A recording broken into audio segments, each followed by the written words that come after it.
Walang automatic champion sa All-Filipino Conference. Iyan ang sagot ni The Kraken Junmar Fajardo sa mga tagahanga na nagsasabing lugi ang ibang koponan sa SMB na may laki at lakas ng 9-time PBA MVP.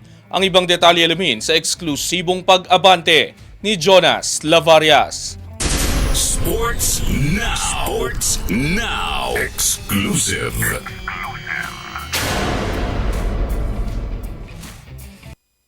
Nananatiling mapagkumbaba si San Miguel Beermen star Junmar Fajardo sa kabila ng pananaw ng ilana na otomatiko ng pabor sa San Miguel ang kampyonato tuwing sumasapit ang All-Filipino Conference. Ayon sa 9-time PBA MVP sa eksklusibong panayam ng Abante Sports Now, walang madaling kampyonato at hindi sapat ang reputasyon para manalo at iginiit niyang ang bawat titulo ay bunga ng matinding sakripisyo, paghahanda at pagtutulungan ng buong koponan, partikular sa finals kung saan mas mataas ang hinihinging antas ng laro. Binanggit din ni Fajardo na patuloy nilang ginagampanan ang kanilang bahagi sa pamamagitan ng hard work at seryosong paghahanda sa bawat laro at hindi nila tinatrato ang conference na ito bilang teritoryo ng Beermen.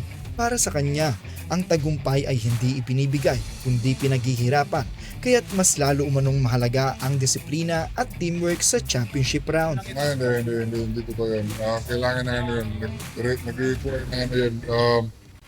Maraming sakripisyo at hard work yun. Makakuha yung championship. Hindi naman basta-basta pag sinasabing all Filipino, San Miguel na ginagawa rin namin yung part namin kasi yung hard work, pinaghahandaan namin yung bawat laro. So, lalo na sa finals, nag-require yun maraming sakripisyo at teamwork. So, yun.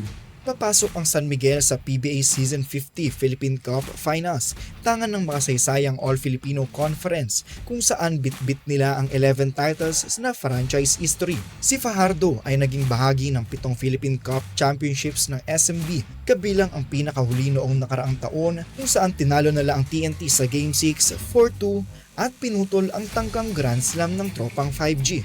Masaya rin umano si Fajardo na muling nakapasok sa finals ang Beermen at muling makakatapat ang TNT tropang 5G sa back-to-back All-Filipino Final Showdown. Ayon sa kanya, pareho nilang ibibigay ng TNT ang kanilang pinakamahusay na laro at sa huli ay hayaan na lamang na ang mas handang kupunan ang manaig sa serye. Sana masaya kami na nasa finals ulit kami. And then, yun, nagkataon na Tokentex yung mga kalaban namin. So, bibigyan namin yung best namin. For sure, Tokentex, ganun din yung gagawin nila. So, may the best team na lang. Nagkuha ng Beermen ang kanilang final spurt matapos talunin ang Barangay Ginebra San Miguel sa 6 na laro sa semifinals. Tampok ang dominanteng Game 6 ay kung saan pinangunahan ni CJ Perez ang 101-88 na panalo sa likod ng isang career night.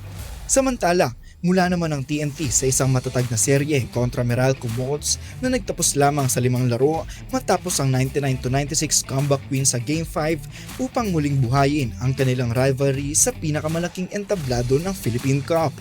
Ako, si Jonas Lavarias, Abante Sports, now na.